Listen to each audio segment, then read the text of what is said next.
एक रिसर्च ने प्रूव किया है कि a person spiritual mindset directly affects there income and happiness. ये रिसर्चर थे श्री नारायण प्रसाद जी। इन्होंने एक स्पिरिचुअल वेलबींग इंडेक्स बनाया था।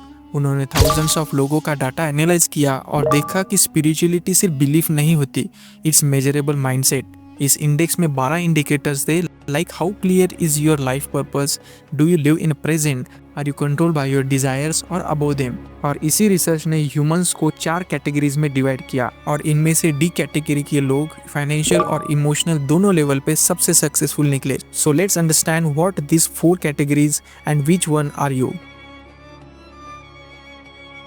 कैटेगरी ए, ये वो लोग होते हैं जो किसी भी स्पिरिचुअल या डिवाइन पावर पे बिलीव ही नहीं करते, ना रिलीजन, ना एनर्जी, ना गॉड, नथिंग।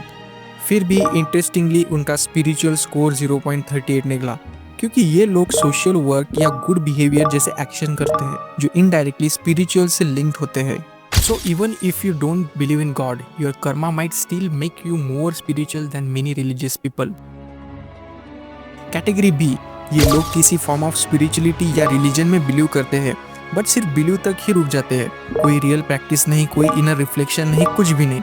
इनका एवरेज स्कोर था 0.44।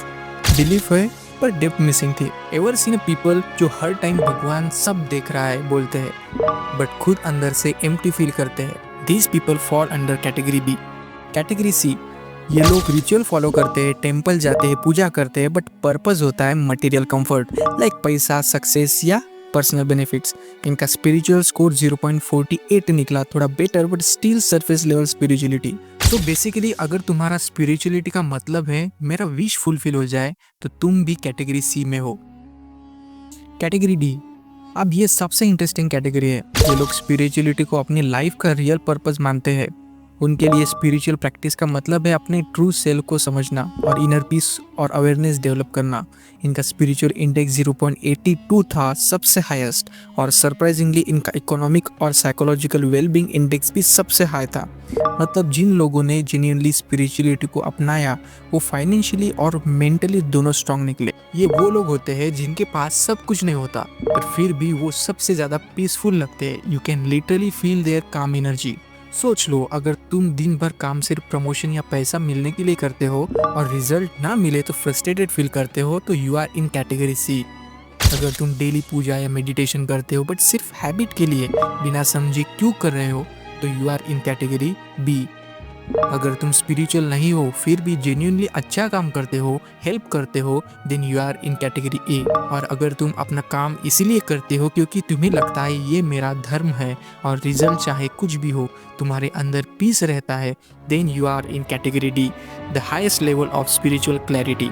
देखो, आज हम सब सेल्फ इम्प्रूवमेंट के नाम पे बुक्स और पॉडकास्ट कंज्यूम करते हैं। कुछ लोगों को इससे फायदा मिलता है और कुछ लोगों को स्पिरिचुअलिटी से फायदा मिलता है, क्योंकि स्पिरिचुअल प्रैक्टिस से बंदे को अंदर से क्लियर होता है what he wants, why he wants it, and when to stop chasing. That's what spirituality actually is. Not ritual but clarity and control over your own mind. So next time जब कोई बोले मैं spiritual हूँ, belief मत देखो, actions देखो और अपने आप से पूछो मैं किस कैटेगरी में हूँ। If this made you think for even a second, share it with that friend जो स्पिरिचुअलिटी को सिर्फ टेम्पल तक समझता है।